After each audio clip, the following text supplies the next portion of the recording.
ಕೊಲೆ ಕೇಸ್ನಲ್ಲಿ ಲಾಕ್ ಆಗಿರುವಂತಹ ಕಾಟೇರನಿಗೆ ಸಂಕಷ್ಟದ ಮೇಲೆ ಸಂಕಷ್ಟ ಎದುರಾಗ್ತಾ ಇದೆ.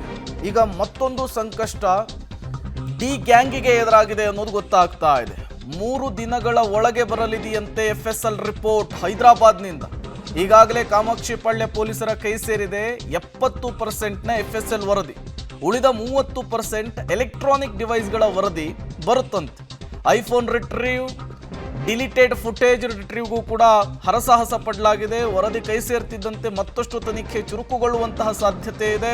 ಎಲ್ಲಾ ಸಾಕ್ಷಿಗಳನ್ನ ದೋಷಾರೋಪ ಪಟ್ಟಿಯ ಜೊತೆಗೆ ಸಲ್ಲಿಸಲಿಕ್ಕೆ ತನಿಖಾಧಿಕಾರಿಗಳು ಮುಂದಾಗ್ತಾ ಇದ್ದಾರೆ. ಈ 30%ನ FSL ರಿಪೋರ್ಟ್, ವಿಧಿವಿಜ್ಞಾನ ಪ್ರಯೋಗಾಲಯದ ವರದಿ ಕಾಟೇರನಿಗೆ ಮತ್ತೆ ಯಾವೆಲ್ಲ ಸಂಕಷ್ಟವನ್ನು ತಂದೊಡ್ಡುತ್ತೆ, ದಾಸನಿಗೆ ಮತ್ತೆ ಏನೆಲ್ಲ ಫಜೀತಿಯನ್ನು ತಂದೊಡ್ಡುತ್ತೆ ಅನ್ನೋದು ಈಗಿರುವಂತಹ ಪ್ರಶ್ನೆ. ದರ್ಶನ್ ಈಗ ಕೊಲೆ ಪ್ರಕರಣದ ಪ್ರಮುಖ ಆರೋಪಿಯಾಗಿದ್ದಾರೆ. ದೋಷಾರೋಪ ಪಟ್ಟಿ ಸಲ್ಲಿಕೆ ಆಗಲಿ ಅಂಥೇಳಿ ಕಾಯ್ತಾ ಇದ್ದಾರೆ.